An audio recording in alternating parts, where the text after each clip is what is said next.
কেন এত অচেনা হলে।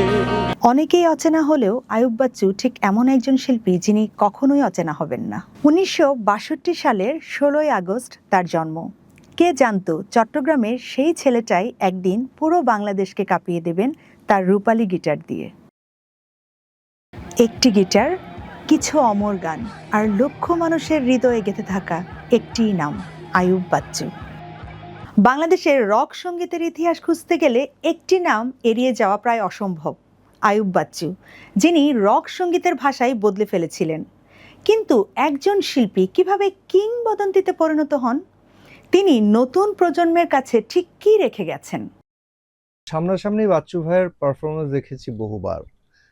ওনাকে আমরা আসলে গিটারের জাদুকর মনে করতাম। ওনার লিড পিসের যে নোট সিলেকশন বা কর্ড প্রোগ্রেশন এত চমৎকার ছিল, যেটা মানে টপ টু বটম সব ধরনের মানুষকে এটা টাচ করত। সে তারা ভরা রাতে আমি পারিনি বোঝাতে তোমাকে আমার মনের ব্যথা। 70-এর দশকে ব্যান্ড সঙ্গীত যখন মূল ধারার সঙ্গীতে জায়গা করে নেয়ার লড়াই করছে, তখন আইয়ুব বাচ্চু গিটারকে কেবল একটি বাদ্যযন্ত্র হিসেবে নয়, নিজের পরিচয়ের ভাষা হিসেবে বেছে নেন। শুরুটা ছিল স্থানীয় ব্যান্ড স্পাইডার ও পরে আগলি বয়েজে। তারপর সোলসে যোগ দিয়ে তিনি পেশাদার সঙ্গীত জগতে প্রবেশ করেন। এখনো ওনার প্রত্যেকটা, এবং আমি বলবো যে যারা গিটারিস্ট তারা এখন আমার মনে হয় যে আইয়ুব বাচ্চু স্যারের যে গিটারের যে বিষয়গুলো ছিল, যে প্লেয়িং গুলো ছিল, এগুলো সবাই এখন লেসন হিসাবে সবাই প্র্যাকটিস করে। উনি একটা ইন্ডাস্ট্রি, উনি একটা একাডেমি, এবং আমরা যারা নতুন প্রজন্ম আছি, যারা নতুন গান করছি, তাদের কাছে ওনার গানগুলো মানে প্রপারলি গাওয়া এটা খুব কঠিন। হাসতে দেখো, গাইতে দেখো,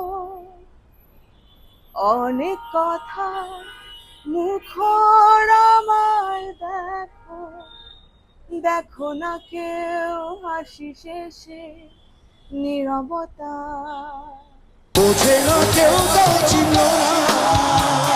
1991 সালে তিনি প্রতিষ্ঠা করেন এলআরবি। ব্যান্ডটির প্রথম ডাবল অ্যালবাম বাংলাদেশের ব্যান্ড সঙ্গীতের ইতিহাসে নতুন অধ্যায় রচনা করে। আমি তার গান করেছিলাম অন স্টেজে, এবং তিনি সেটা ব্যাক স্টেজে শুনেছিল। পরে যখন আমি গান গেয়ে নামলাম, আমাকে ডাক দিয়ে বলল, তুই অনেক ভালো ভালো গেয়েছিস, তুই লেগে থাক। এটা ছিল স্যারের সাথে আমার খুব একটু ছোট্ট হলো, আমার কাছে এটা সারা জীবন বয়ে নেওয়ার মতোই একটি স্মৃতি। কোনো সুখের ছোঁয়া পেতে নয়, নয় কোনো নতুন জীবনের খোঁজে, তোমার চোখে তাকিয়ে থাকা আলোকিত হাসি নয়।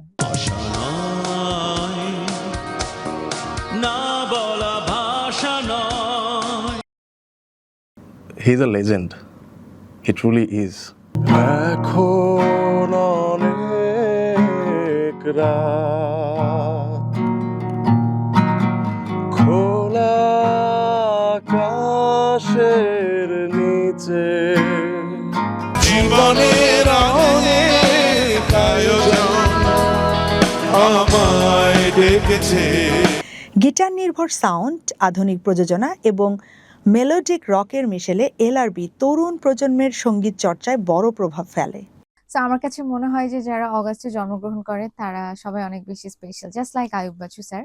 কিন্তু উনারটা আমার কাছে বেশি স্পেশাল মনে হয়, কারণ গানের কথা এবং সুর এতটাই মানে অনন্য, এতটা ইউনিক হয়, যেটা আসলে আর অন্য কারোর সাথে এতটা মিল পাওয়া যায় না। সুখেরই পৃথিবী, সুখেরই অভিনয়, যত আড়ালে রাখো আসলে কেউ সুখী নয়।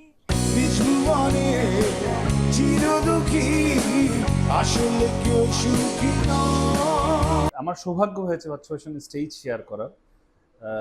ওনার একসাথে আমরা পারফর্ম করেছি বেশ কয়েকটা জায়গায়।